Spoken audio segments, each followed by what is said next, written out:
Uncensored, no holds barred talk. 24 hours a day, 7 days a week. This is Global Reality Radio Network.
Ladies and gentlemen, welcome to another live edition of the Global Reality right here on the Global Reality Radio Network. I'm your host, Josh Reeves. Thanks for being with us tonight for another late night Moonbat edition of the broadcast. And we're going to be getting into some news information tonight. We're also going to be picking up where we left off last night in this god-awfully long chapter out of William Bramley's Gods of Eden. So hopefully we'll be able to finish that chapter tonight and move on to another chapter. But good information, interesting information nonetheless.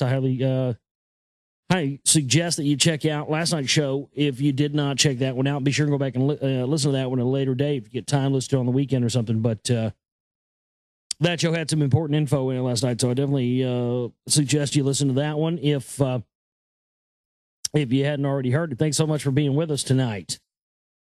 Love to have emails from you during the show that I will read on air and answer questions, whatever you want. globalrealityshow@gmail.com.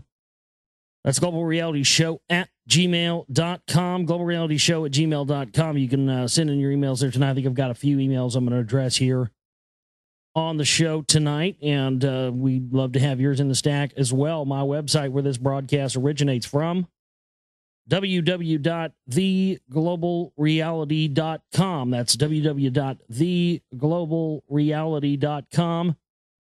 That's where the links to listen to the show live, all my documentary films, different video clips that people have made from, greatest hits collections of my shows, music CDs by my band, The Demigods, which features Jamie Reeves and Delphi. The chat room, can't forget about the chat room. 13 motherfucking Moonbats, bitches. 13 Moonbats in the chat room tonight, so something definitely significant about that. So, come and join us in there in the Global Reality chat room at theglobalreality.com. If you're listening to this on a YouTube video or something later, a lot of people listen that way now, which is great because I've been getting emails. So I got an email from a listener asking if I could recompress the files of the show and all this stuff. I broadcast the network in 128K. I made that decision when I started the network back in December 2009. Because most networks, 64K, whatever else, they make you pay extra and you get 128K. Well, we do it straight up across the board, 128K all the time, 128K archives and 128K live broadcast. I don't have the time or the patience, and neither do people who are looking for archives to re-encode all that stuff. And plus, I don't really want to put my stuff out in crappy quality. I was on, Blog Talk Radio and all this stuff. People just get used to and accustomed to hearing talk radio being a shite format, So if, if you can't download the videos or anything else, you can just,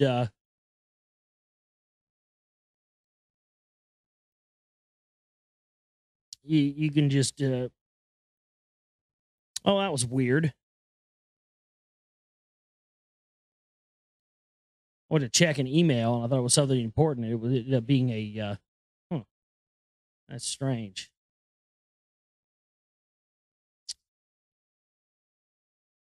Anybody ever been noticing weird computer problems lately? I have.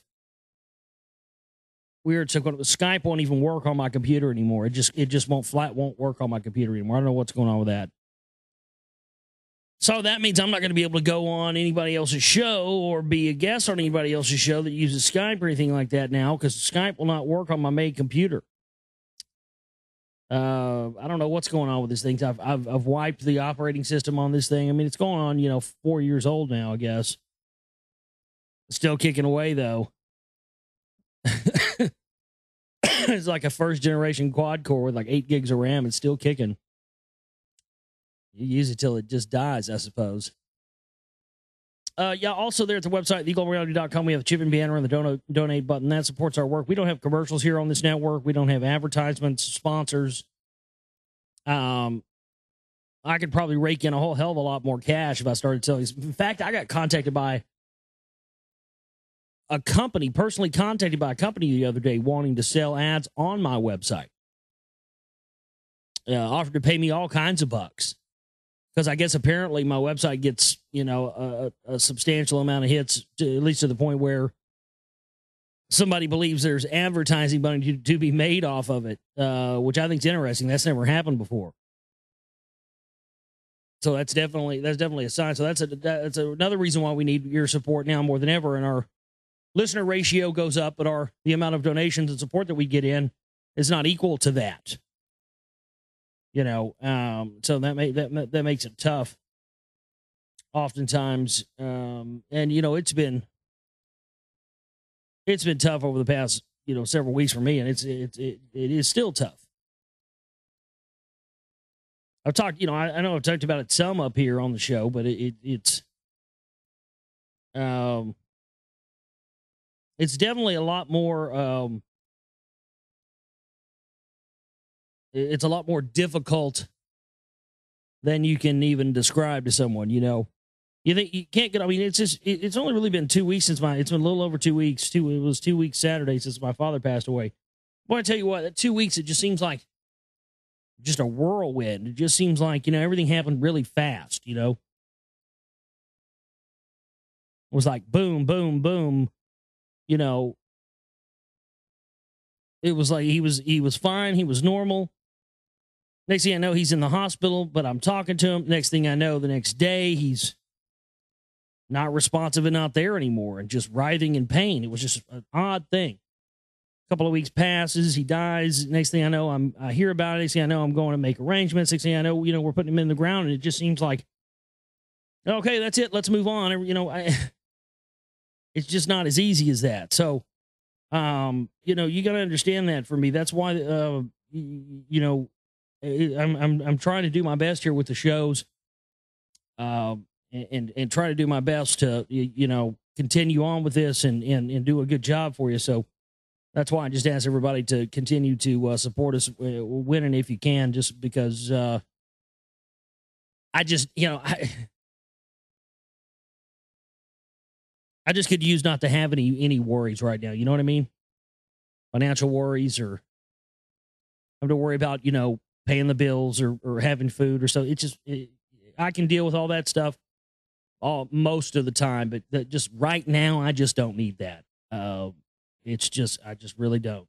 So that's just, that's why I ask right now that, you help what you can. And those that you have, I'm not talking to those of you that have, I'm just, like I said, I always have to get up here and tell you 100% the honest truth, man. It's the only thing I can do. If I don't have the truth, I don't have anything. That's really what it comes down to. So there you go. Let's get into, let's see what kind of emails we have here. So I think we had a few I wanted to read. Let's see what we have. I think we got a few in.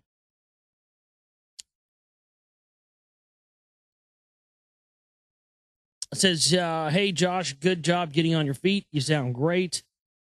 I never heard you talk about this and don't know if maybe it's just not your thing or something, but have you have time to get around to it? Can we give your opinion on novelty theory Time Wave Zero and Terrence McKenna in general. Yeah, well, I mean, I've been into all those things, and think all those aforementioned things are very, very interesting, and definitely have a lot of reason to research them and look into them. But they're I think McKenna's like anybody else. You take the good parts and leave the rest aside, or take what works for you and do your own research on it and build on that. But as far as like the various theories and different things that Terrence McKenna put out, I think they're very interesting theories and definitely warrants checking out Terrence McKenna's stuff. Most definitely. I mean, if you're asking me if I have anything bad to say about him or the stuff, some of the 2012 stuff kind of was along the lines of doom and gloom, but not always. He did talk about ascension and that kind of stuff, but I don't really have anything negative to say about Terrence McKenna. Yeah, I mean, again, it's all kind of information where we just don't know, so everybody has to form the best theories off of the best ideas. And again, you take a little from here, you take a little from there. That's what we all do. That's what people inherently do with my stuff too. They take a little from here, take a little from there. It's just how it works. Let's see what else we have. I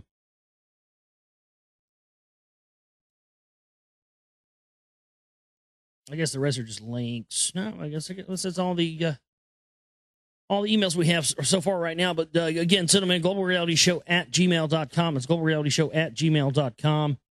And that will be where I can take your emails, and I'll be happy to read those on the air tonight. Back in 2008 on the show, we're going almost 4 years now. Back in 2008 on the show, right when it broke, I remember back then I was doing the show over on TrueNet Radio, and then I was doing a Saturday show, Saturday morning, 7 to 9 a.m. on Republic Broadcasting Network over there with all the Jew, patriot types. And, I was...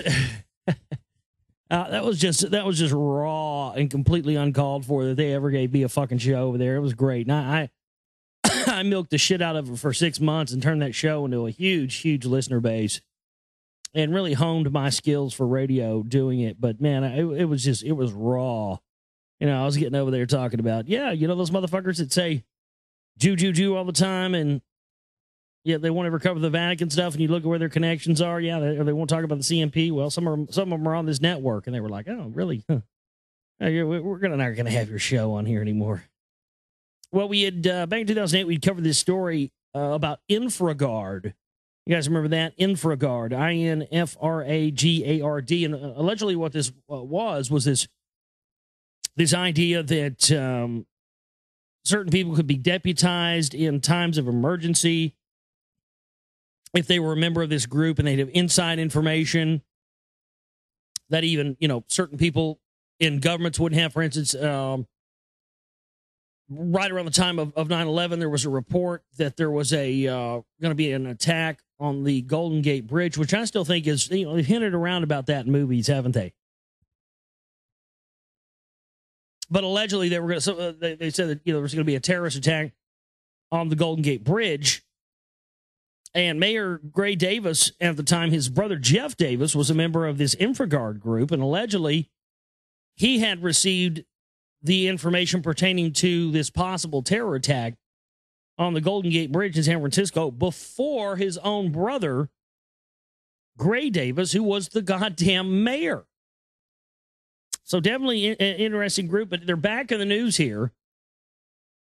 In a self-titled hack attack called Fuck FBI Friday, the hacking group known as LulzSec has published details on users and associates on the nonprofit organization known as InfraGard. InfraGard describes itself as a nonprofit focused on being an interface between the private sector and individuals with the FBI. LulzSec published 180 usernames, hashed passwords, plain text passwords, real names, and email addresses. Where did the plain text passwords come from? Considering LulzSec was able to decrypt them, it would imply that the hashes were not salted or that the salt used was stored in an insecure manner. One interesting point to note is that not all of the users' passwords were cracked. Why? Because these users likely use passwords of reasonable complexity and length, this makes brute force far more difficult, and Lulzsec couldn't be bothered to crack them. In addition to stealing data from InfraGard, Lulzsec also defaced their website with a joke YouTube video and the text, "Let it flow, you stupid FBI battleships," in a window titled NATO, National Agency of Tiny Origamis, lol. Aside from defacing their site and stealing their user database, why are these hackers just acting like retards is what I want to know. They tested out the users and passwords against their other services and discovered many of the members were reusing passwords on other sites, a violation of FBI and InfraGard guidelines. Lulzsec singled out one of these users, Kareem Hazazi, who used his InfraGard password for both his personal and corporate Gmail accounts, according to the hackers. They published a BitTorrent with what they claim are nearly 1,000 of Hazazi's corporate emails and an IRC chat transcript that proclaims to be a conversation they had with him. They also disclosed a list of personal information, including his home address, mobile phone, and other details. It's hard to say when these attacks will end, but it's a great start would be to carefully analyze your security practices and ensure your data, blah, blah, blah. But the fact that they would, I mean, that's a big, that would be very interesting information. I wonder if that information that they got has been scrubbed from the internet or whether it's still readily available. Because I'd like to have my hands on that. Be honest with you. I mean, if it got put out there, it's already out there. Hell, fuck it. There ain't nothing they can do about it, right? They probably scrubbed it, but I'd be interested to see that. I mean, what they say they had 180 usernames and, I mean, shit, we may be able to figure out some of the people that are involved with this group. You know what I mean?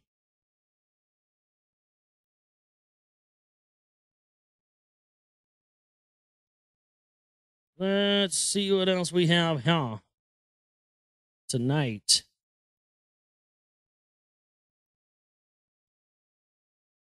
Miami Beach police ordered videographer at gunpoint to hand over phone. But video survived even after police tried to destroy the phone. Yeah, again, another case of, they can have cameras everywhere monitoring us, but now they are big time cracking down on people that film them. And you know what I say to that? I say that means we should film them more. Video cameras are fucking dirt cheap now, guys. There's no excuse why everybody shouldn't have some kind of a video camera carrying around. And I don't mean your phone, man. Fuck your phone. I mean, you need a good quality video camera. Only costs like $100, $200 now. Something that shoots in high def, not your goddamn shitty camera phone. There's gonna be enough things. That's what I think is funny about this. See, they've got everybody carrying camera phones and all this stuff now, and so nobody really carries a real camera. Oh, I've got my phone, blah, blah, blah. No, I've got my iPhone 4. It's got 2 cameras on it. No, I've got 2 cameras on my phone. Yes. I'm so awesome. I have to have 2 cameras. Yes. The fuck do you need not 1 but 2 cameras for on a phone? That just makes no goddamn sense to me. My point is, though, see, when the next big thing happens, it's going to be, because that technology wasn't really around at the time of 9/11. So when the next big 9/11 style thing happens, it's going to be brought to you via YouTube, via, AT&T's wireless network. In crap quality with crap audio, which will then be made into crap YouTube videos by people on crap computers, edited together and analyzed. The technology is small and cheap and everything else now. We should have our cameras out every goddamn day, pointing them up at the sky and videoing what's up there. In fact, I've got some chemtrail footage I shot back in 2007. I was going back and looking over, and I had found this, and I'm going to cut that together and put that out real soon on YouTube because, man, there's some amazing stuff in there. Somebody sent me a video recently of these holographic type planes, or these, whatever they are, these chemtrail planes that don't appear to be there. They morph into other things. They appear to be fake planes. And I've seen that before, too, shooting chemtrails with my camera. The planes are just not there sometimes. You don't even see a plane. You just see a fucking spray. And I've seen these different videos where these things morph into like these bright balls of light and stuff. And I was looking just through some of my videos, and I happen to have a lot of that on camera. But, I think everybody should be pointing video cameras at everything that's going on now, because it's just getting that crazy. But apparently the police don't seem to have that same sentiment, even though they want to video everything you do. Miami police did their best to destroy a citizen video that shows them shooting a man to death in a hail of bullets on Memorial Day. First, police pointed their guns at the man who shot the video, according to a Miami Herald interview with the videographer. Then they ordered the man and his girlfriend out of the car and threw them down to the ground, yelling, "You want to be fucking paparazzi?" Then they snatched the cell phone from his hand and slammed it on the ground before stomping on it. They then placed the smashed phone in the videographer's back pocket as he was laying down on the ground. And finally, they took him to a mobile command center where they snapped his photo and demanded the phone again, then took him to police headquarters where they conducted a recorded interview with him before releasing him.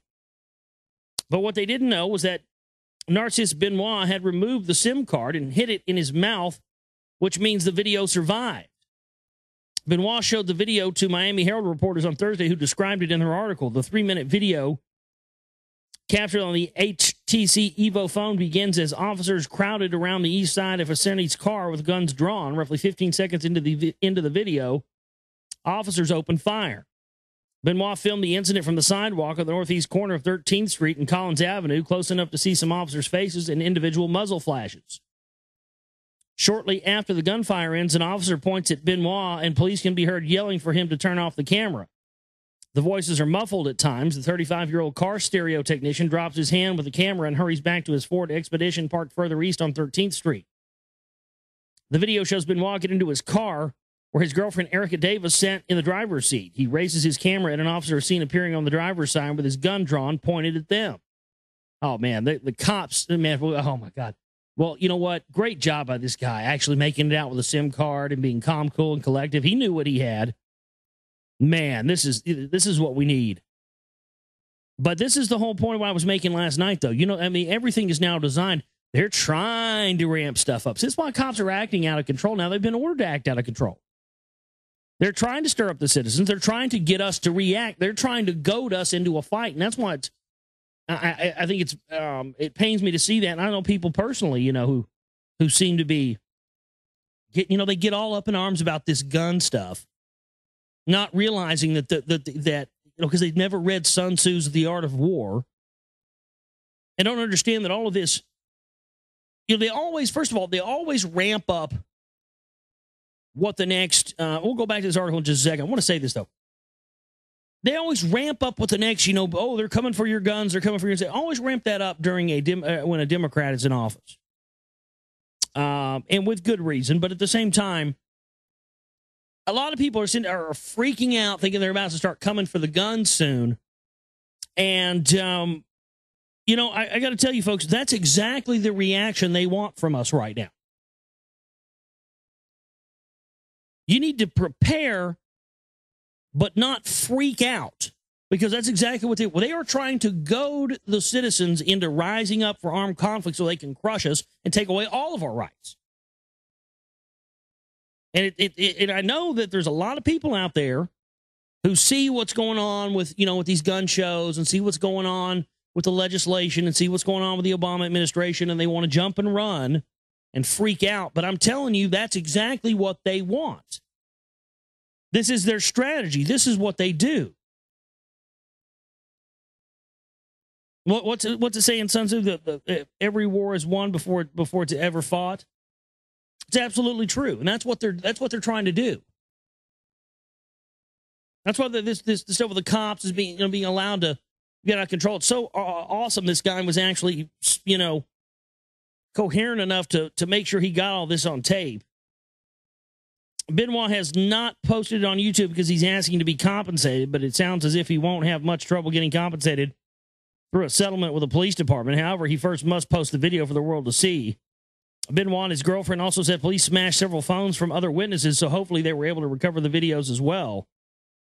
The new details emerged a day after police announced that they had found a gun in the car they had shot up. It took police 2.5 days to find the gun in the Hyundai, but they still haven't determined if it was discharged that night. For all we know, it could have been locked away in the trunk of a car. 4 innocent bystanders were shot during that shooting, most likely from police bullets. Also, an hour after the shooting, another officer shot at a man who she believed was driving towards her, but he turned out to be allegedly drunk, which is why he was driving erratically and eventually into a police cruiser. And like I said, this is they're trying to do this. They're trying to get us to react. All of this is to get us angry. They're trying to foment revolution, as we've been talking about from our reading from William Bramley. This has been one of the custodial things that they've done since time immemorial. This is what the elite have always done. They create these phony revolutions, put out these phony revolutionary figureheads. We were talking about last week, Biden ditching out on that summit to fix the deficit to go to the celebration of the reuniting of Italy. Well, that came through revolution, much in the same way they're trying to foment right now. And who was the head of that? Who was the guy that was in the streets and screaming for revolution? And he was the big figurehead, and he was the Alex Jones of his time. He was the guy that was considered a patriot and standing up for Italy, Giuseppe Mazzini. Go study up on the unification of Italy. Go study up on Giuseppe Mazzini. He was the figurehead. This guy was the motherfucker that took over the Illuminati after Adam Weishaupt. And now you see all these connections with the Jesuits and with the original Illuminati, the Alumbrado Society, with the Council for National Policy, and those connections with Jones and the Jesuit Order, and this phony revolution. This is what they do every time they're trying to make a new power play. And yet again, a great deal of us are buying into it. That's what my job is. What I'm here to do is to try to get as few people as possible to go that route. To say, not this time. We've done that before. We've bought into these phony revolutions before. We're not going to buy into that phony revolution. We're going to start our own. And guess what? We've done our homework now. So we're going to know who's an infiltrator, who's not. It's going to be something for the people. But they are trying to do this so that they can create ultimate chaos through civil war, civil unrest, armed conflict, so they can create a new order out of that and take away everything we have. They have to get us to react before they can act and do any of this stuff and this legislation they've been trying to bring through with FEMA camps and all the rest of this, and we've heard about for years. Understand that all of the things that the New World Order wants to bring in are going to happen if the current status quo of the Patriot Truth Movement stays the same and people continue to follow what these fucking plants are selling them as far as ideologies. Secession from the Union and armed conflict and all this stuff. They are single-handedly what is going to be responsible for the New World Order coming to fruition. The people that go along with Alex Jones and go along with the Patriot Movement and the Teabaggers. That is single-handedly what is going to bring it in. Because people that are aware of this stuff are the only thing standing between it. What really is going to be the dividing point is, are people going to realize what these phonies are all about and how they've created these phony revolutions since time immemorial to divide the people and to gain more control? And that's all this is. They're doing it again. And the same players have been involved, going back to the Jesuit order, all the way back to the priest class elite, who Alex Jones directly works for. This is the time. Every other time these people up till now have tried to run this phony revolution thing on us, the people have bought it hook, line, and sinker and gone along with it. It has to end somewhere, and I say it ends with us. Why not? Let's do it. Let's not buy into it. What are you going to do? You got to find a good, because, I'm one of the few people out here saying this. You need to find a big way to get my voice out there to people so we can reach more people. Be that through more cash into what we're doing or getting affiliates to pick up my show, something.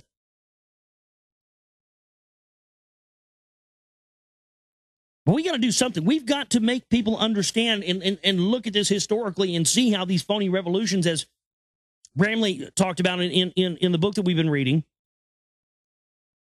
people need to understand that if they're always goaded into making a move so that they can absolve themselves from any guilt from creating these revolutions, they go, oh, well, people didn't take it anymore. They rose up, so we had to, blah, blah, blah. We had to act on that. We created this new government out of it. Blah, blah, blah. That's what they're trying to do.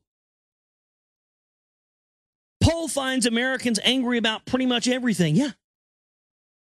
That's because they're by design being in anger too. They're turning it up. They're slowly decreasing the amount of fluoride in the water. We talked about that last year. It's slowly decreasing that. So we get angrier because that keeps you docile.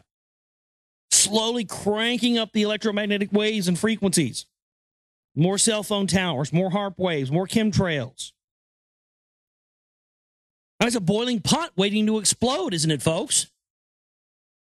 You know, throw excitotoxins in there, throw these fucking serotonin uptake inhibitor drugs, chemical lobotomies. My goodness. They've reached us, they put us in this by design boiling keg that it's going to explode and fulfill their goal of the New World Order. This is what's happening. That's where we're at. A new Newsweek Daily Beast poll finds that Americans are angry about pretty much everything. From President Obama to congressional Republicans to even God, who has a 33% approval rating, everyone needs to watch out for an angry mob coming their way. Unemployment is at 9.1%. Gas and grocery prices are skyrocketing. The housing market is in the dumps, and people aren't happy. 3/4 of Americans think the country is on the wrong track, and 81% say the job market is not where it needs to be. Half of respondents don't think Obama has a plan to balance the budget, and 58% think Republicans aren't doing their part to balance the budget either. The poll finds that Americans are being affected by their anger in other parts of life as well. 56% are so angry they can't even sleep, and 13% say the anxiety has affected their sex life. 26% of married respondents claim the country's economic problems have affected their marriage, and more than half of those people saying it made their marriage worse. That's what it's designed to do. I mean, those who ignore history are doomed to repeat it, and we are being doomed by our fellow man to repeat history because these cocksuckers that would rather watch HDTV choose to ignore history. Folks, this is exactly what happened in Nazi Germany. This is exactly what happened in Stalinist Russia. We're there all over again. They're bringing in, by design, they're bringing in the Marxist ideology and the Marxist takeover through socialism. What the Fabian socialists have done all along. These are the Fabian socialists that came out of the Milner's roundtables, that originated from the London School of Economics, that have been funded by the Rothschilds and the central banks and the priest class to create this divide and conquer system. And as their logo depicts, they are the wolves in sheep's clothing. They appear to be the ones that know everything, but meanwhile, they're the ones that are bringing in worldwide socialism. That's what the formation of the Council for National Policy in the early 1980s realized. That's what it was the realization of. That was the moment in which they set up this new Christian-based phony opposition group full of crazy warmongering, religious nuts, so that nobody in their right mind, except a few, brainwashed religious fanatics and people who were in the armed forces would buy into. And when they formed the CNP and they formed the religious right and the new right, and all these crazies and these religious fanatics and war hawks, they made it to where anybody in their right mind would not go over there with that team. Anybody in their right mind would go with the people that the other team that talks a good game and the rest of this. That's how they ensured socialism took over, was by creating this new right. And as I have researched and find out and have been documenting for my new film, The Sea Right Volume 2, that'll be out eventually, this is how they've engineered it. This is how they've engineered the takeover.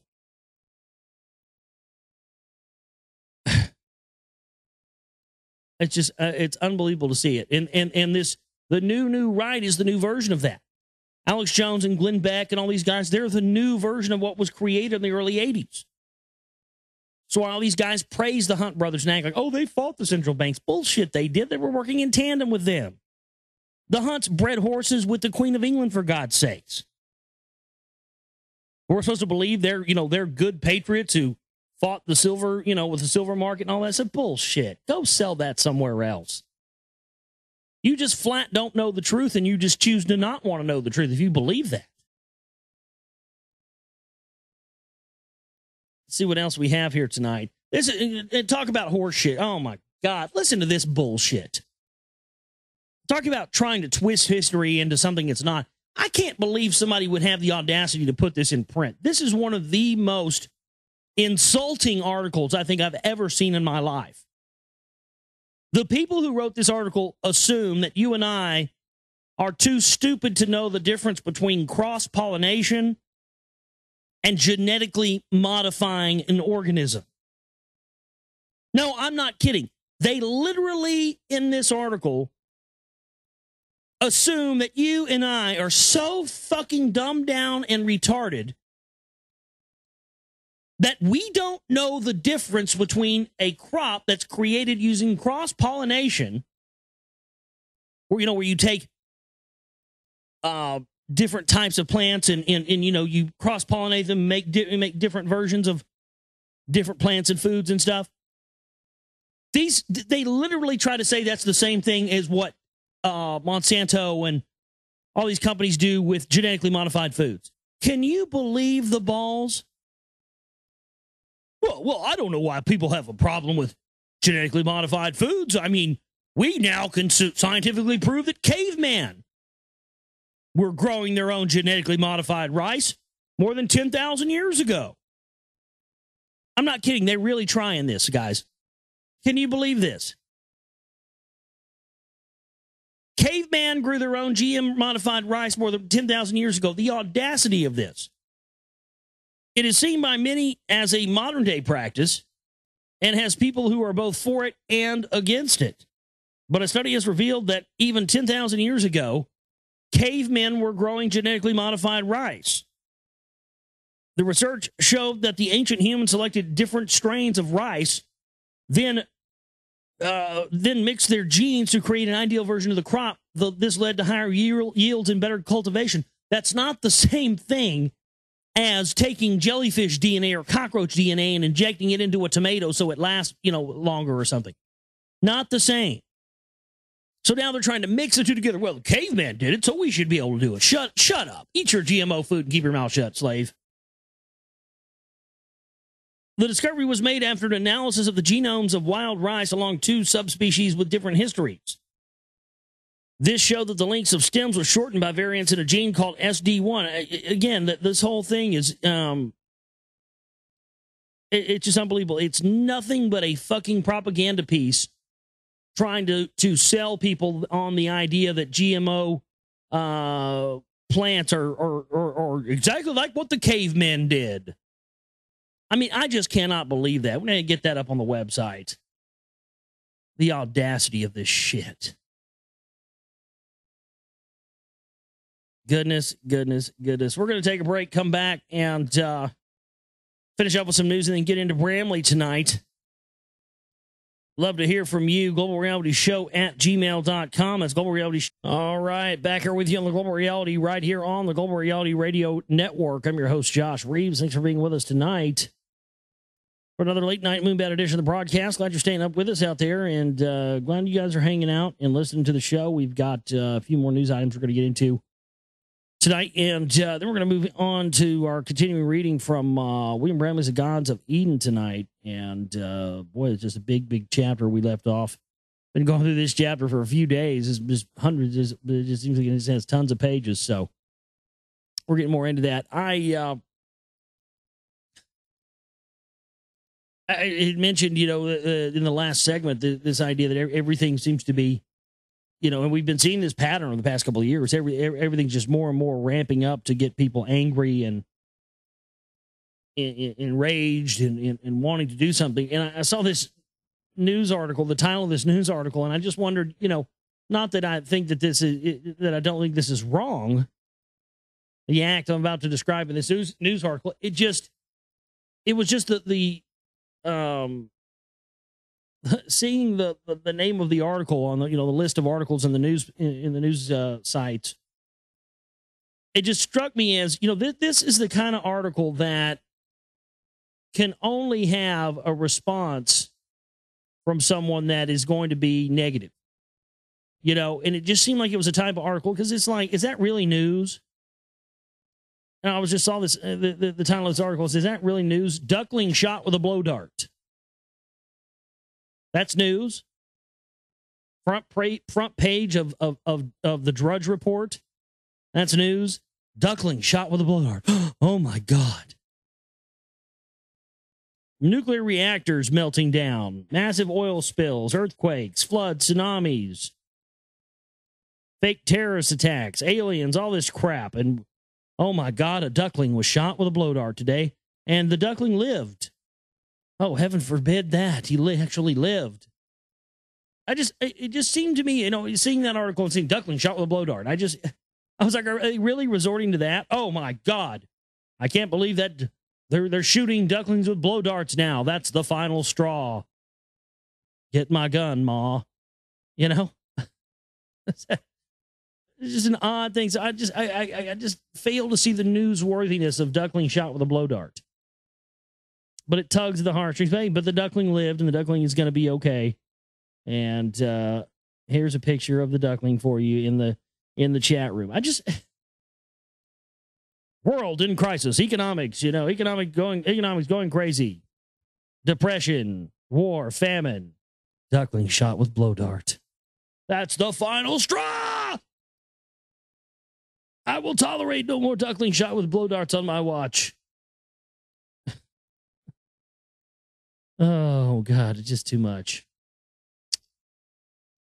Senators want to put people in jail for embedding YouTube videos. I'm not even going to read that. It's crap. Fear-mongering crap. But it's true. They do. Oh, this is rich.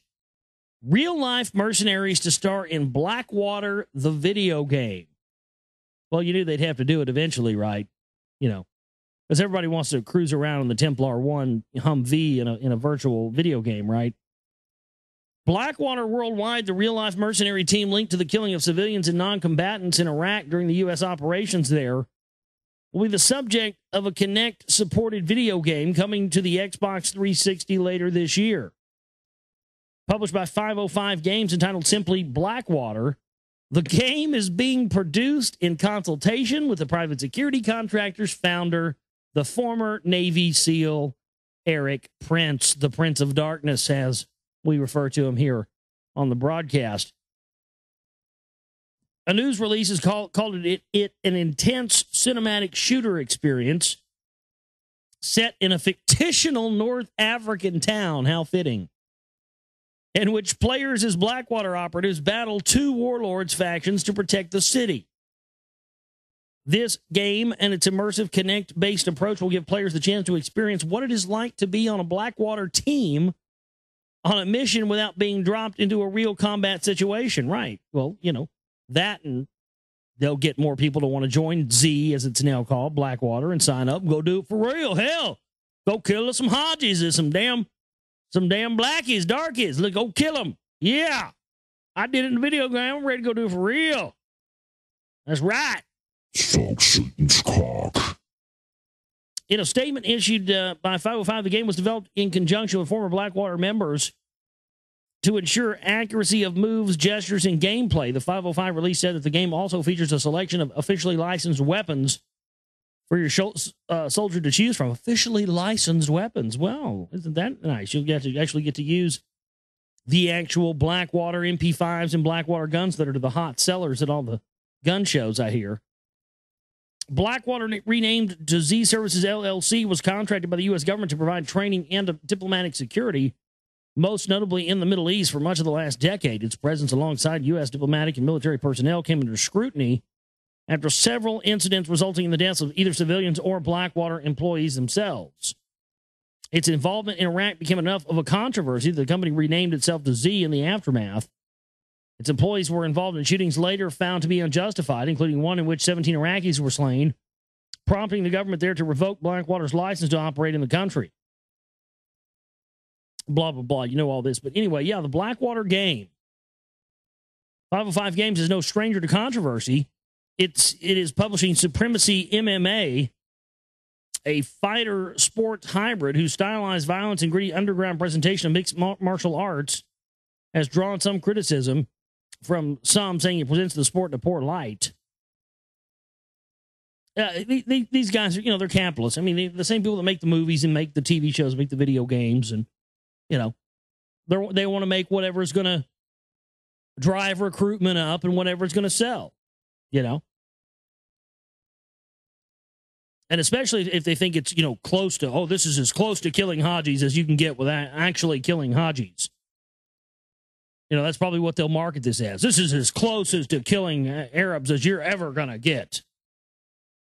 Because they got that Connect thing now where you don't even use a controller, it's just arm motions.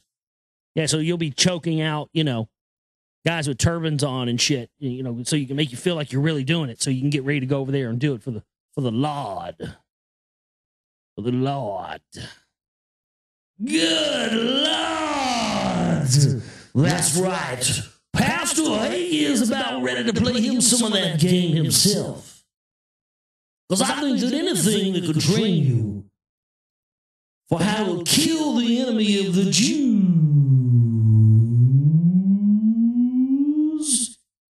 is going to be all right with God. Yes, I believe that's a good video game, and I believe that Brother Prince is doing a great job spreading the news for the Lord in a video game now. Yes, praise Jesus and hail Satan. Suck Satan's cock. My goodness, they're just taking over all the stuff tonight. Oh, man. This is, here, the hits just keep on coming. You ready for this one? Humans become pets in Rise of the Machines. It says Apple's co-founder, yeah. Steve Wozniak is now just saying, you know what? Fuck, it's over. Enjoy it while you can, because we're going to be pets for the rise of the machines, and the machines are going to take over, and it's a foregone conclusion. I mean, this guy's already calling it in. 2 or 3 years ago, 10 years ago, I tell people that, oh, you're a stupid conspiracy theorist. Now the co-founder of Apple says it. Oh, yeah, well, he knows what he's talking about, though. If he says it's true, then I'll believe it. I won't say it. I won't believe it if you say it's true. That's really how people treat me. Machines have won the war, and the human race is destined to become little more than house pets. That's the future, according to one of the smartest geeks on the planet, Steve Wozniak, who co-founded Apple Computers and is convinced that in his lifetime, he will see computer intelligence equal that of humans. The Woz is the technological world that the Fonz was to leather jackets and denim, and when he talks, the global industry listens. As technology explodes, humans are not going to be needed so much in the future and will settle back into a life of ease. And yeah, they told us that fucking 100 years ago. And what did it get us? More slavery. What is more technology going to get us? More slavery. Please. You think we haven't figured that out, Wozniak? You're going to be hung with the rest of the criminals, you son of a bitch. We're already creating the superior beings. I think we lost the battle to machines long ago, he said. We're going to become the pets, the dogs of the house. He said, all of a sudden, true artificial intelligence will creep up on mankind like an accident. Every time we create new technology, we're creating stuff to do the work we used to do. We're making ourselves less meaningful and less relevant. Why are we going to need ourselves so much in the future? We're just going to have the easy life, he said. Mr. Wozniak said singularity, where machines seem like a human being and has feelings, can think, and be motivated, seemed an impossible dream to him years ago. When he started Apple, he said he never thought a computer would be powerful enough to hold an entire song. And today we can fit 50 movies on a little disc in an iPhone. You don't realize it's happened until it's there, and I think that awareness of machines is getting very, very close. And we're getting close to where a machine will really understand you. My comment about the machines winning the war is partly a joke, but we've accidentally already put so much in place that we can't get rid of it from our lives. Once we have machines doing our high-level thinking, there's so little need for ourselves, and you can't ever undo it. You can never turn that off. And that's exactly what these guys want to put out there. You know, this is their plan to sell the world on depopulation and eugenics. You know, we've got technology now, so we don't need all these people. So what are we going to do? We've got to start scaling back. This is how they're going to try and get people to go, you know, hand in glove, just head over heels with genocide. They already have in many ways. Unbelievable stuff there. Another one of those stories you just don't expect to really see on a day-to-day basis. Here's another one. I'll be saving my pennies for one of these. Tell you what, I'll be first in line. How much these fuckers cost? They don't tell you a price. Personal jetpacks to go on sale by the end of 2011. All right. Yes. Oh, my God. We've all been waiting, haven't we? Flying cars were supposed to be here 10 years ago. But now by the end of the year, they are finally offering us personal jetpacks. Dude, I'm going to be flying around. That's going to be the shit, dude. I'm going to, fly down to get a pack of smokes and, fly over and get a beer and fly back in my jet suit. It's going to be fucking rad, dude. Glenn Martin, the inventor of a personal jetpack, says he expects his flying contraption to go on sale by the end of the year. Commercial and government customers starting to line up to purchase the jetpack after a successful test flight in New Zealand. You probably can go, 10 feet on this thing and, then you're out of fuel or whatever.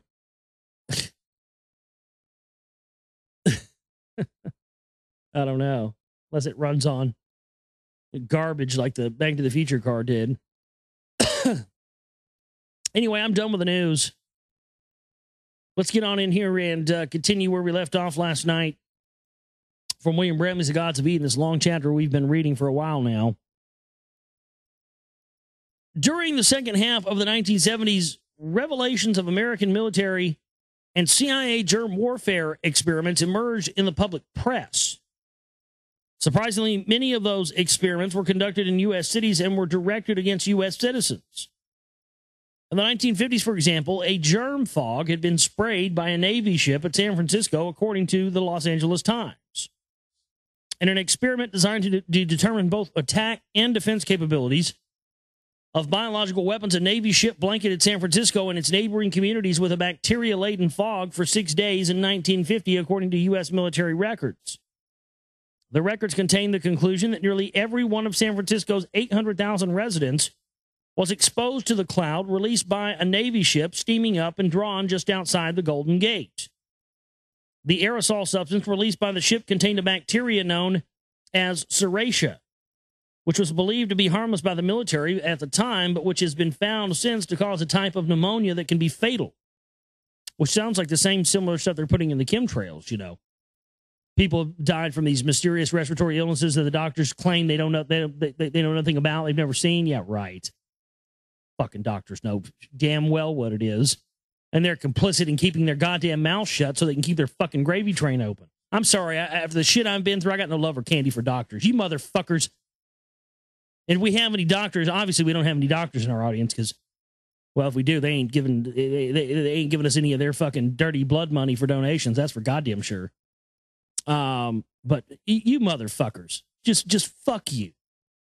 You guys are pimps and minions like these cops are for the power structure.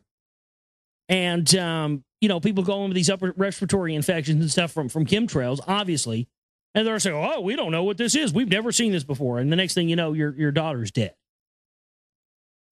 Same stuff, man. They've been testing stuff on us and continue to test stuff on us and have for years. It's never stopped. People act like these, testing stuff on human populations are isolated incidents. It's no isolated incident. It's an ongoing program. The LA Times added that at least 12 people who were hospitalized around that time for Serratia pneumonia, one of them died, and that was just the beginning. The Army disclosed that it had conducted 239 open-air tests between 1949 and 1969. Of those, 80 were admitted to have contained actual germs. The tests were directed at Washington, D.C., New York City, Key West, Panama City, Florida, and San Francisco. If we accept the Army's figure of 80 live disease experiments, we discover an average of 4 germ attacks against U.S. cities every year for 20 years. Other government documents have revealed additional CIA germ warfare experiments carried out in the same manner. This means that every major U.S. city and several major U.S. population areas were under fairly intensive germ bombardment for an admitted 20-year period, all by the nation's own military and intelligence organizations. These germ experiments reportedly ended in 1969. However, justified suspicions have arisen about sudden outbreaks of more recent diseases, especially those which do not seem to conform to our understanding of epidemiology. The most recent of such diseases is AIDS. After the AIDS epidemic broke, the Soviet Union published charges in its official newspapers that AIDS was a biological weapon developed by the United States military. The charges have been generally dismissed as false propaganda, and the Soviet Union later publicly retracted the statements after pressure from the United States. Despite the retraction, a number of researchers in the United States contend that there is evidence to support the original claim. U.S. citizens have not only been hit by germs, but also by another type of bombardment. An intriguing segment of the television program, NBC Magazine with David Brinkley, aired July 16, 1981, revealed that the northwestern United States was continuously bombarded by the Soviet Union with low-frequency radio waves. The radio waves are set at the approximate level of biological electronic frequencies. Mr. Brinkley stated, quote, "As I say, I find it hard to believe. It is crazy, and none of us here know what to make of it. The Russian government is known to be trying to change human behavior by external electronic influences. We do know that much, and we know that some kind of Russian transmitter is bombarding this country with extreme low-frequency waves." Right, it was the Sura facility, S-U-R-A. The Sura ionospheric heater. They had that thing long before we ever had a HAARP facility. And we built ours right across from where they built theirs. A U.S. government spokesperson stated that the radio beams were a kind of low-frequency radar system, but he was at a loss to explain how such a radar system worked. The fact is, low-frequency waves of that type will affect neurological and physiological functioning, usually by reducing mental functioning and by making people more suggestive. This is apparently the intent. A May 20th, 1983 newspaper article from the Associated Press reported that a machine known as the Leda had been used by the Soviet Union since at least 1960 to influence human behavior with a 40 megahertz radio wave. The Leda is used in Russia as a tranquilizer, and it produces a trance-like state. That's how they turned us into zombies, folks. They've been fucking electromagnetically altering us for years. The Russians' owner's manual calls the Leda a distant pulse treatment apparatus for dealing with psychological problems, hypertension, and neurosis. The machine has been offered as a possible substitute for psychotropic drugs. When the AP article appeared, a Leda machine was on loan to the Jerry L. Pettis Memorial Veterans Hospital in the United States through a medical exchange program. According to the chief of research at the hospital, the machine may eventually be used in American classrooms to control the behavior of disturbed or retarded children. My God. So you mean that somebody actually at some point admitted in an Associated Press article, this is fucking insane, that they wanted to put miniature versions of HAARP in classrooms to produce low-frequency waves that would control the behavior of disturbed or retarded children? I mean, my God, you know what that tells you? That tells you they've been doing it for years and we just don't know about it. I mean, this book was written in, what, 89? The Leda machine is apparently a small-scale version of the same type of machine described in the David Brinkley show, as the AP article reveals. I mean, this is way before, all this stuff is prior to our own HAARP systems, guys. The chief of research said some people theorize that the Soviets may be using an advanced version of the machine clandestinely to seek a change of behavior in the United States through signals beamed from the USSR. It appears that Americans were receiving electronic tranquilizing treatments courtesy of the Soviet government. It is incredible that the United States did not loudly demand an immediate stop to the intervention.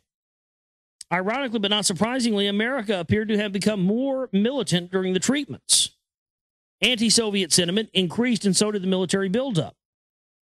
Certainly, the increased militancy of the United States cannot all be attributed to the Russian machines, but at best, the Soviet treatments were ineffective in making America calmer. Well, how do we know? How would you ever know? See, how would you ever know it hadn't made us calm? That's the whole thing.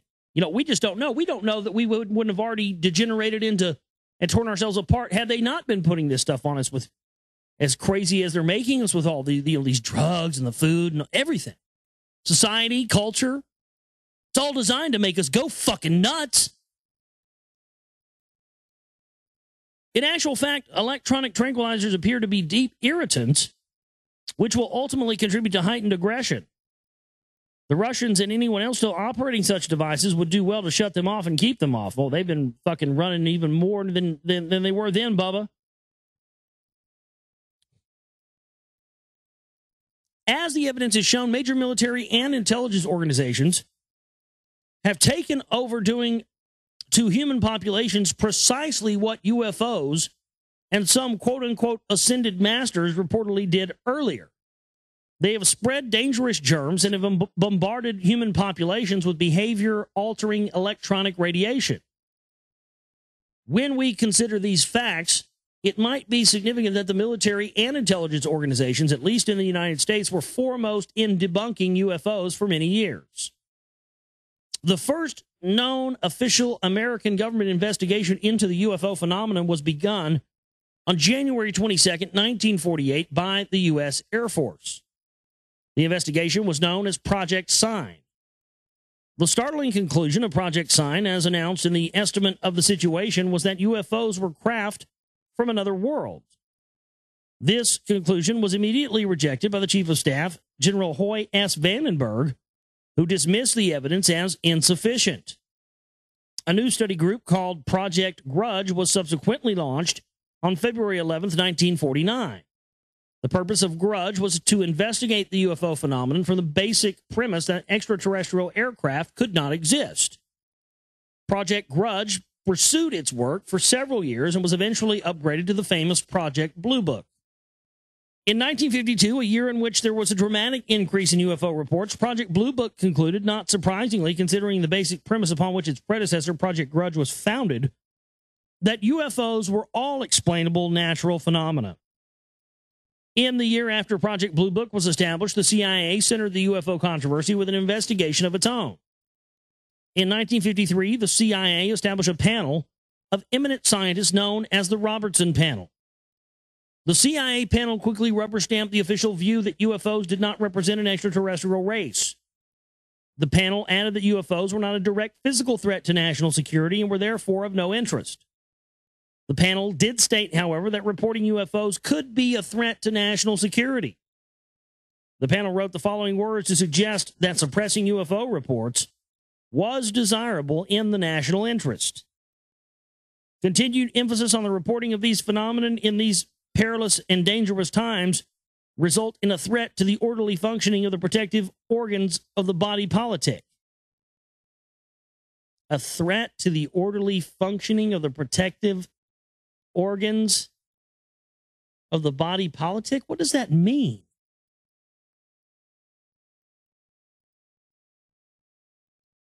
Continued emphasis on the reporting of these phenomena in these dangerous times result in a threat to the orderly functioning of the protective organs of the body politic. Orderly functioning of the protect. Now, wait a minute. Isn't that rather odd terminology?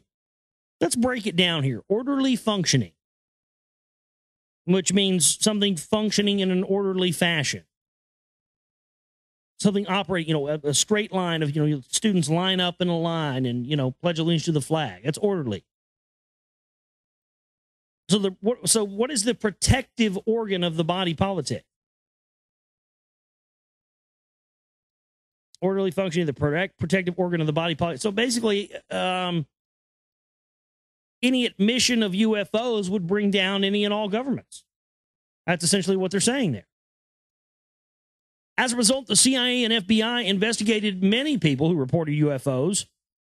The U.S. Air Force cooperated by issuing regulations in the 1958 instructing Air Force investigators to give the FBI the names of people who claimed to be contacted by UFOs in some way, on the grounds that such people were illegally or deceptively bringing the subject to public attention.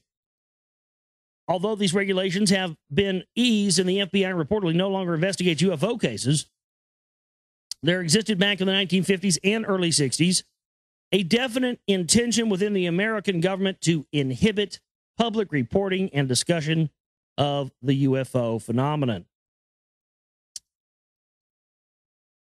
We got a good deal ways. We got about 3-4 pages left.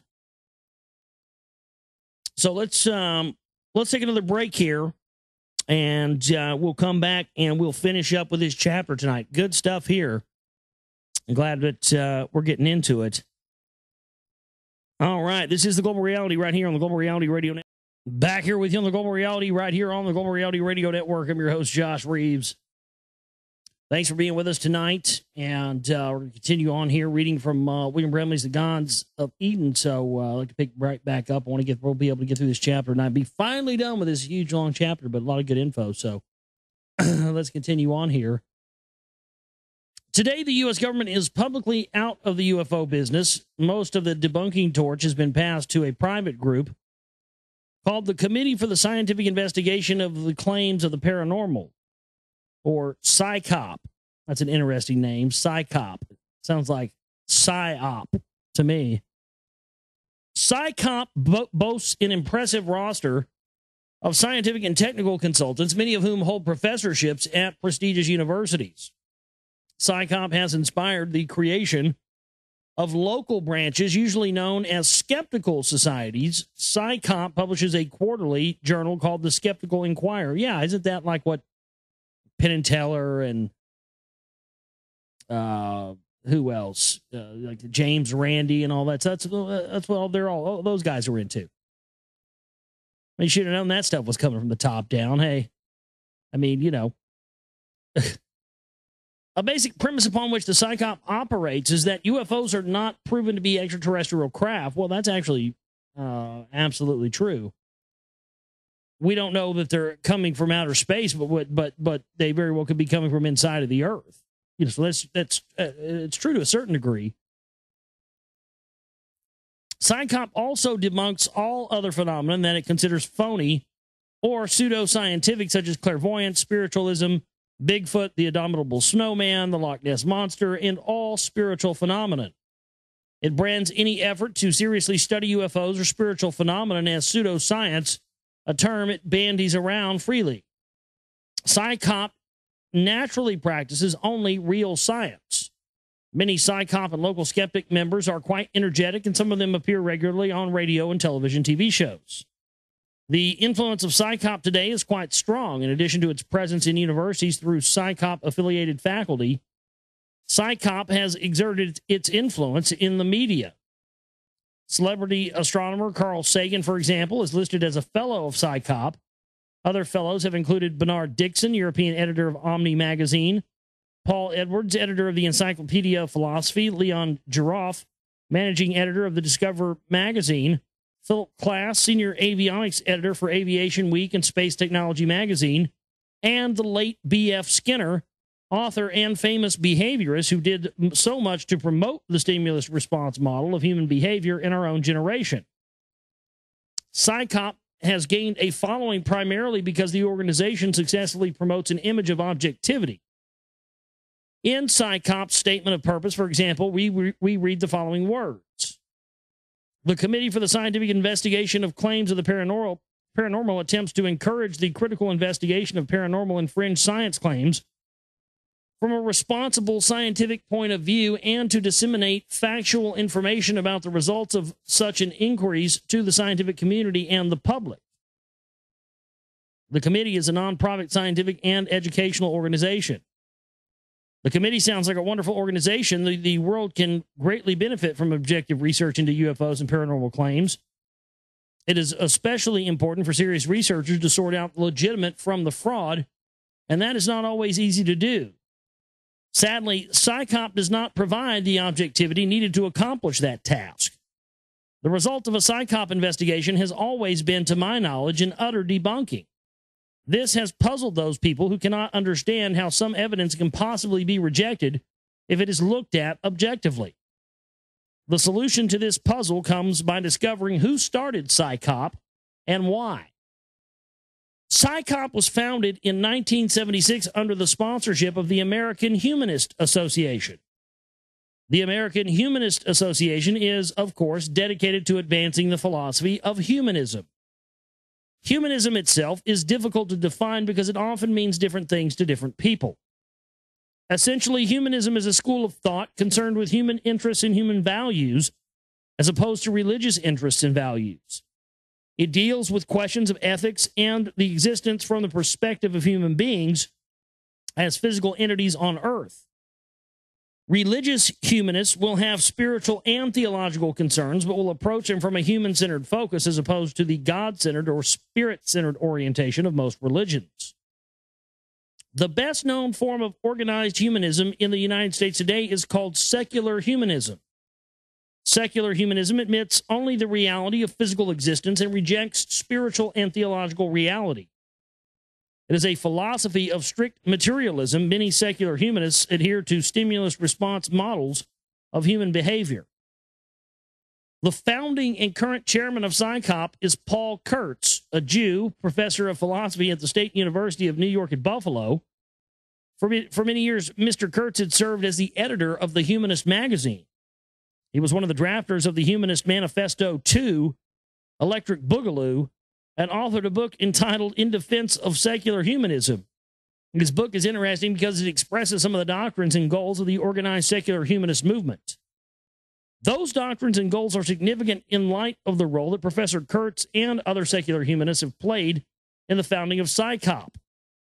On the subject of spiritual existence, Professor Kurtz wrote, "Humanists reject the thesis that the soul is separable from the body or that life persists in some form after the death of the body.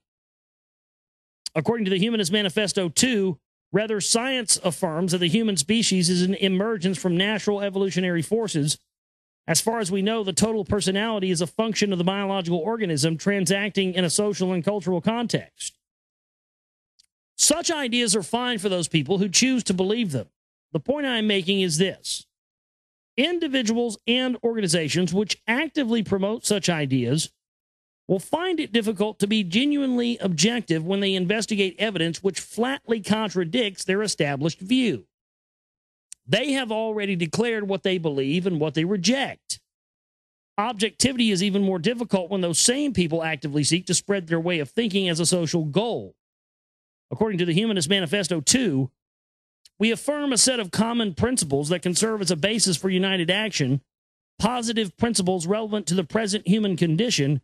They are designed for a secular society on a planetary scale." We see in this quote that there exists a united intention among many secular humanists to create a worldwide secular society. The founding chairman of PsyCop, Professor Kurtz, helped draft the document which announces that intention. There is nothing wrong, per se, with having such a goal. It is common for activist religions and philosophies to try and shape the world in their own images. There is, however, a price to be paid for such activism. PsyCop and its affiliated skeptic groups lose their credibility.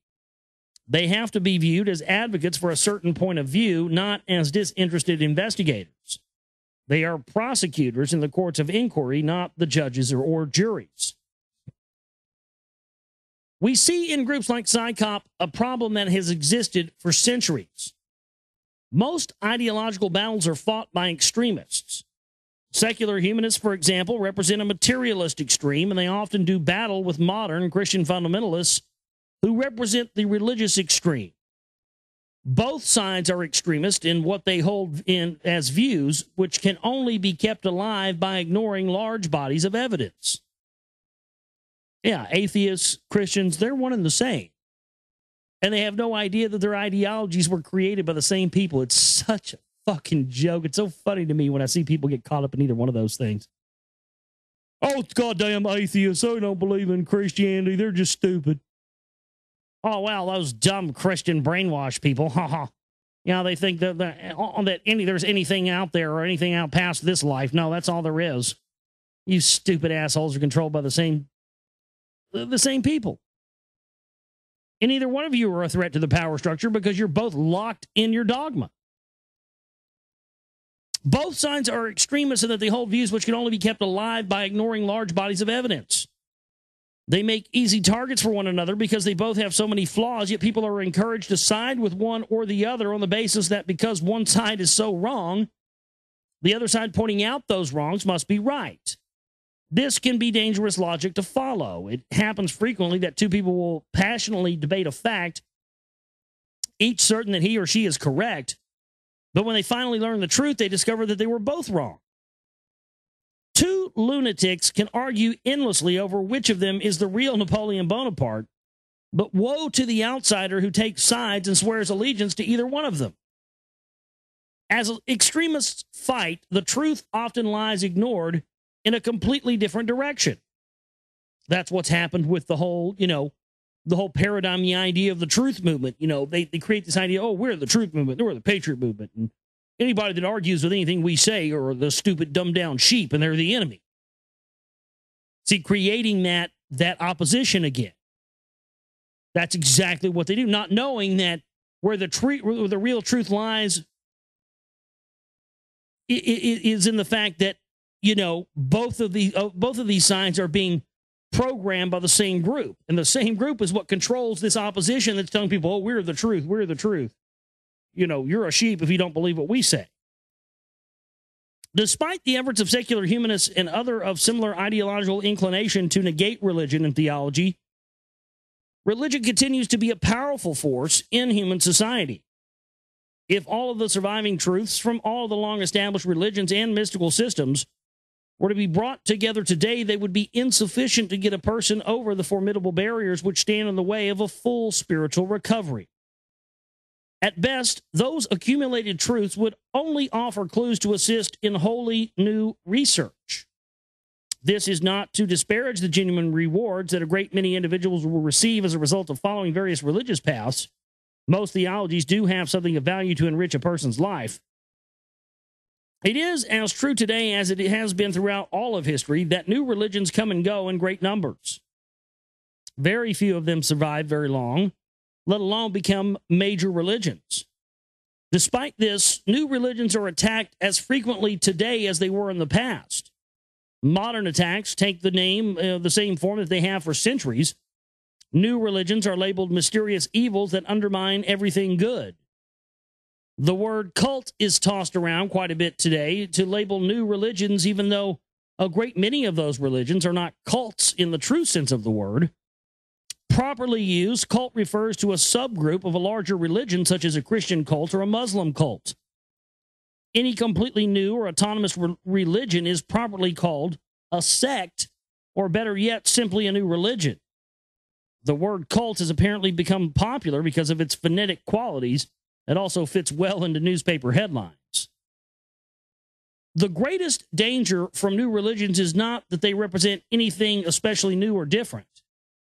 It is that they can be effective tools for breaking people into factions, just as religions did in the past. This can be accomplished even though no fault of the religion itself. Just by existing and being attacked, a modern religion may become an embattled faction when it finds itself operating in a social climate of cult hysteria. This type of social climate is easily generated today because most educated people fancy themselves knowledgeable about human psychology. By appealing to that vanity, it is easy to breed animosity against new religions and otherwise tolerant people by couching religious intolerance in psychological terms. Ironically, most of the anti-cult activism today comes from the so-called Christian right wing and its efforts to stamp out the quote-unquote works of Satan. Yes, Satan. Which includes all religions not adhering to fundamentalist Christian beliefs. Christian bookstores are the primary outlets for anti-cult books in the United States today. These Christians have found strange allies in groups like Psychop and in other strict materialists whose view of all religions as unhealthy and find easy targets in the newer religions. The key to analyzing new religions, therefore, is not to lump them into an ill-defined category called cults and then spout out generalities about them. The proper approach is to look at each new religion individually, to recognize the unique features of each of them, and to analyze the good and the bad within them according to the specific characteristics of each. Some will be found to be but an unhappy continuation of all that we have looked at in this book. Others will be sincere attempts at spiritual enlightenment. The reason it is important to try to remain objective about new religions is that genuine spiritual knowledge will probably only come about through a newer religion. The older theologies will not stray far from their established doctrines, and most modern sciences will not even consider evidence of a spiritual reality. There is one recent religious movement worth mentioning. It is the loosely knit New Age movement. The New Age movement is called that because it seeks the dawn of a new age on earth, in which spiritual freedom, physical health, and world peace will prevail. Some of the unique music associated with the New Age movement is quite nice, and the New Age emphasis on eating natural, healthy foods is a very positive element of the movement. Some New Age doctrines contain maverick ideas about the nature of the spiritual being, but like Hinduism, most New Age systems destroy the full benefits of those maverick ideas by mixing in large doses of mysticism, custodial doctrine, some holistic doctrines that preach the desirability of a union of mind, body, and spirit instead of a separateness, and self-help methods that include hypnosis and subliminal programming, neither of which should be recommended to anyone. Of primary interest to us are some New Age ideas about UFOs. A great many people throughout the world have been exposed to the ancient astronauts theory with its postulate that some ancient religious events were the doings of a space-age extraterrestrial society. This has caused the veil of myth that once surrounded UFOs to partly fall. Perhaps as a result, an effort has been made through the New Age movement to reestablish the old religious beliefs that the extraterrestrial race seen flying about in our skies is composed of enlightened, almost godlike beings who should be accorded reverential awe and looked at to a source of salvation. This worshipful attitude has certainly been promoted through some New Age literature and in recent American motion pictures like Close Encounters of the Third Kind and Cocoon. Many custodial doctrines, including end-of-the-world messages, are now being promulgated within a modern twist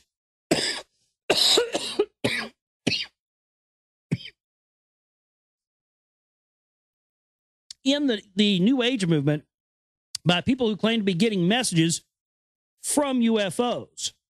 Instead of angels, however, the New Age offers us space brothers.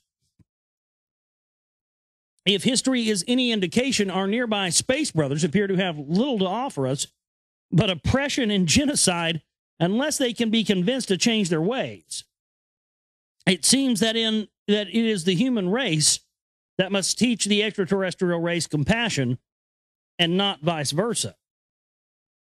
The reported custodial humanitarians who may occasionally visit Earth and do nice things for human witnesses and adoptees would seem to be a distinct minority which is powerless to do anything truly meaningful for the human race. Like the doctors, social workers, and priests who enter prisons to give comfort to inmates, custodial humanitarians have never broken down the prison walls.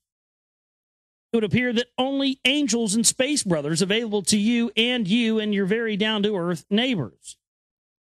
As this edition of the book goes to press, the world is witnessing many changes.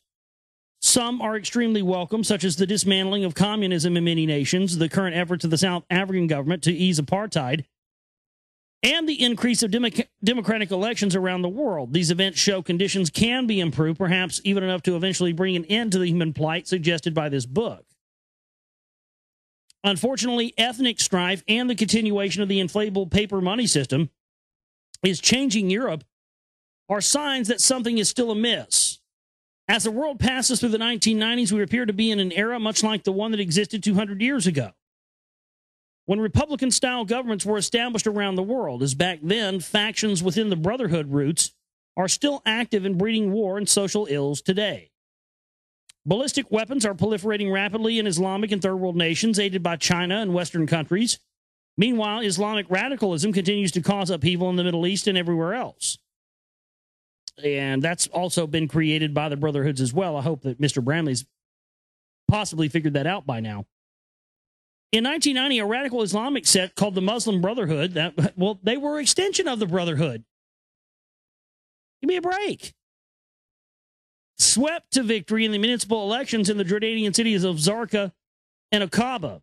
As of this writing, Marxist revolutionaries are still killing people in Peru and the Philippines. In Peru, the most feared Maoist guerrillas are members of a secret society called the Sendero Luminoso, which roughly translated means the luminous shining path or the way of illumination. Drug cartels have become political powers unto themselves, as in Colombia, where a cocaine cartel waged a violent war against the Colombian government. Evidence of brotherhood involvement in the shadow of the world of drugs may be seen in the Sendero Luminoso of Peru, which has been involved in coca growing and in the heroin trade, where powerful Asian heroin dealing triads are presently formed by secret societies with roots in the 17th century. Rightist nationalist organizations, although generally unpopular in the world, still receive support from government entities such as the current Russian alliance called the People's Russian Orthodox Movement, which uses a cross symbol against a yellow background reminiscent of a swastika. In 1990, people affiliated with the movement were sponsored by the United States Information Agency to give talks in the United States, despite protests that the speakers were anti-Semitic. In May 1990, the widely publicized desecration of Jewish graves in Haifa, Israel, was discovered to have been carried out by a secretive Jewish millenarian sect. A member of the sect admitted that his group perpetrated the desecration with a Machiavellian intent of heightening conflict between the Jews and anti-Semitic forces. New AIDS-like immune-destroying viral diseases are now being predicted by the World Bank, and a group of doctors from the United States was sent on a 5-year mission to Africa in March 1990 to find new viral diseases and conduct other activities. The grant money for this mission was provided by the U.S. government's principal AIDS research agency, the Institute for Allergy and Infectious Diseases. One of the doctors, Nicholas Lurch from the University of California at Davis, is quoted on page A8 of the March 15, 1990 issue of the San Francisco Chronicle. Quote, "This is the problem of what we're beginning to recognize as emerging viral diseases, and there may well be another animal viruses waiting in the wings to move into humans and ultimately cause new diseases. In light of allegations and evidence that AIDS may have been induced deliberately into human populations, there are some legitimate concerns about how the new diseases discovered by the doctors may be used by some of those people sponsoring the research. By the time you read this, many new events will have occurred. Leaders, political personalities, and institutions will come and go from the world scene. Warring factions will continue to arise and disappear. I hope that the long-term historical patterns described in this book will provide an interesting and perhaps useful tool for investigating the causes of future conflicts as they occur. Better yet, we can hope that this book will one day become nothing more than a reminder of a bad dream from which we have all managed to awaken ourselves." So finally, after 3 or 4 broadcasts, we have finally made it through chapter 38. Thank God. I didn't think that chapter was ever going to end. Great chapter, great info. My God, what a long chapter. So next time on the broadcast, we'll pick up on chapter 39, getting away through this book. And chapter 39 is entitled Escape from Eden. Yeah, Escape from Eden. So we'll pick up there next time. Again, as I talked about at the beginning of the show, just support our work if you can, folks. Donate button, Chip-In's banner there is there. We need whatever support we can get in right now. And just be one less thing that I'd have to worry about. So thank you so much to everybody out there that continues to support our work and tune in and listen to us. Spread the word about the show. My website is www.theglobalreality.com. My name is Josh Reeves. I love each and every one of you. We'll see you next time for the broadcast. You guys have a great, great night. Sleep well. Take care.